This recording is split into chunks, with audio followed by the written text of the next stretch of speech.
So here is a major theme about idealism and reality.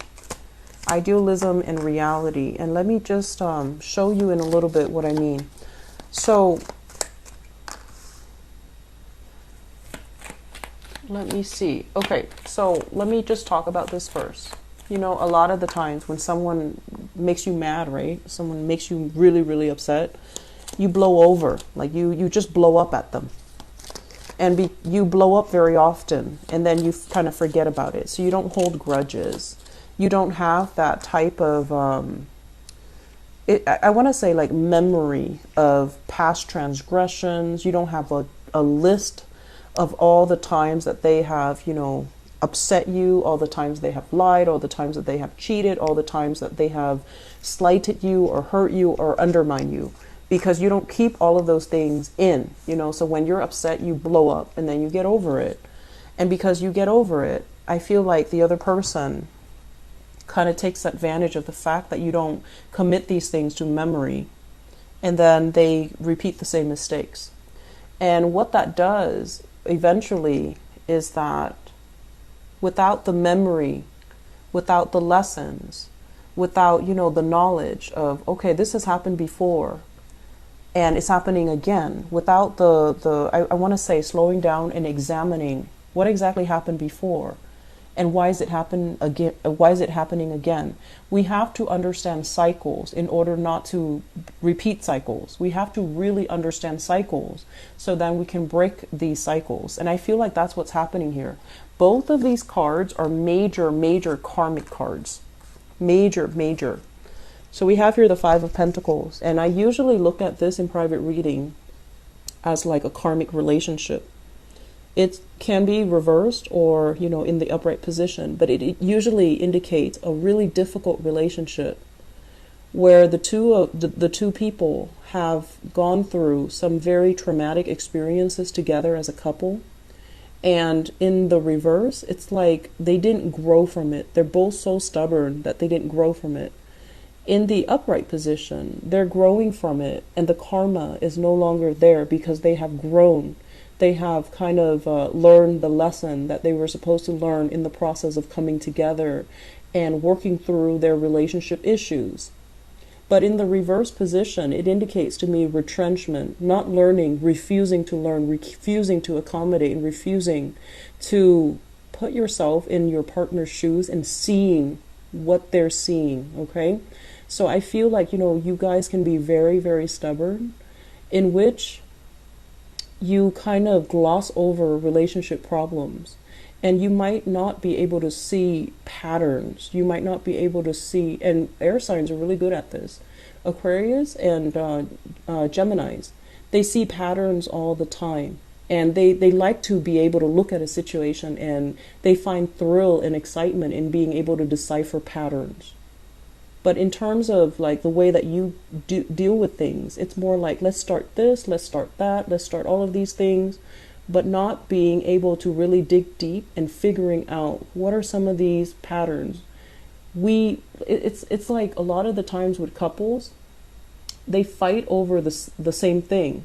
So one day they could fight about, you know, the oven. The next day they could fight about like the washer. And then next week is like about the dryer. But at the deep foundational level, it's not really about the oven, the washer, or the dryer.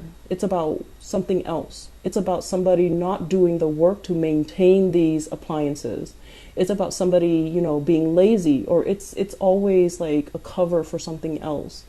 So I feel like when you and your partner argue, you think it's about this, it's about that, it's about something else. But it's all pointing to the same problem.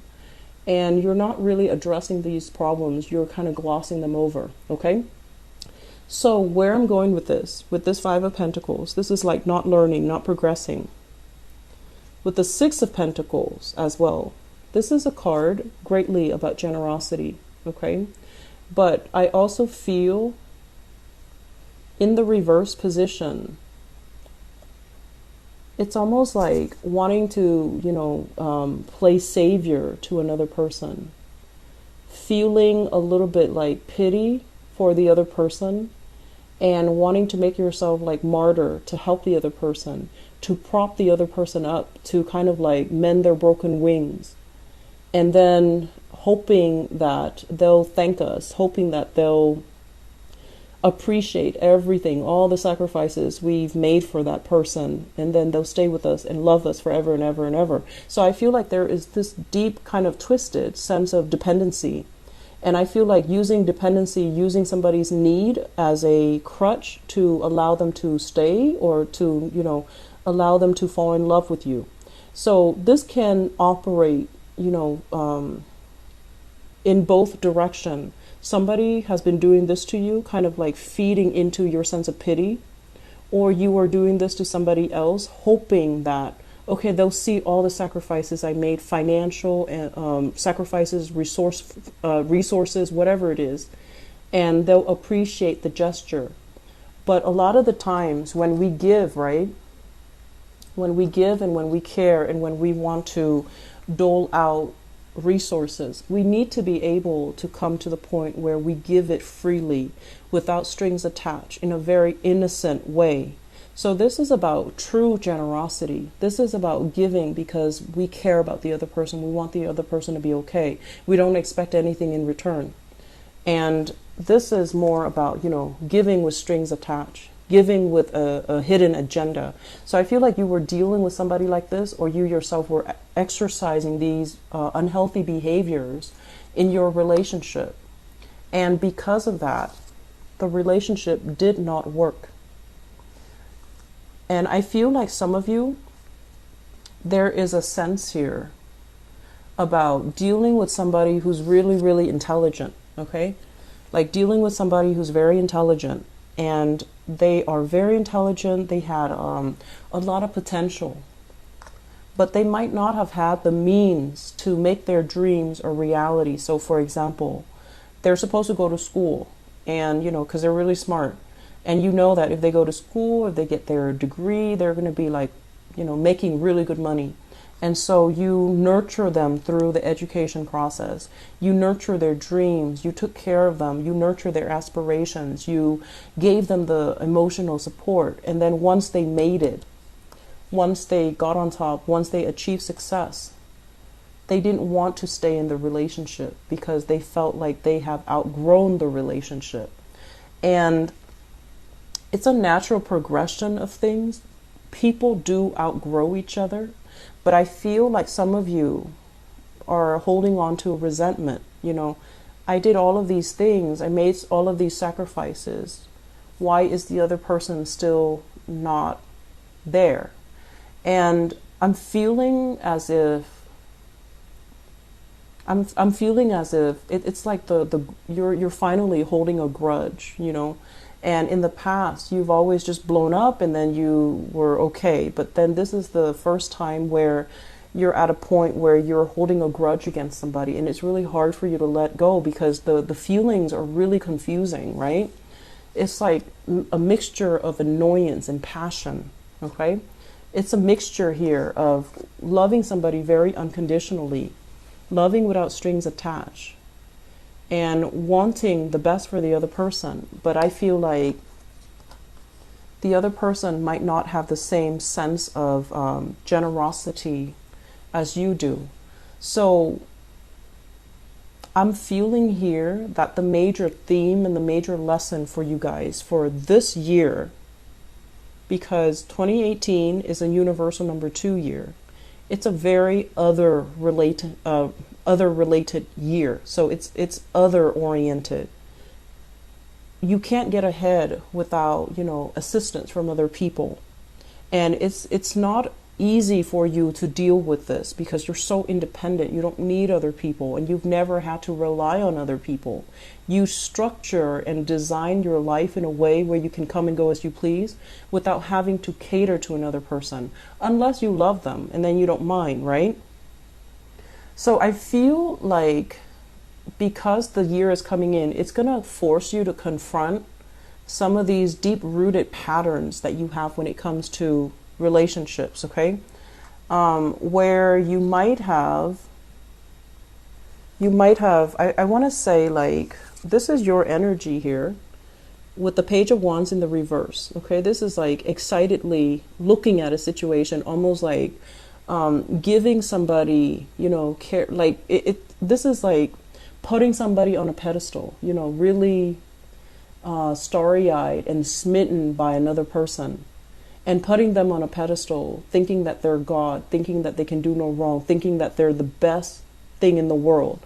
In the meantime, the characters that you imbue to them, it's a very, it's not like an accurate assessment. Because, you know, first of all, we all make mistakes. We are all fallible. We are all fallible. And so the person that you think is the greatest thing on earth, they're human too. And so coming in for this year, you're a little bit jaded.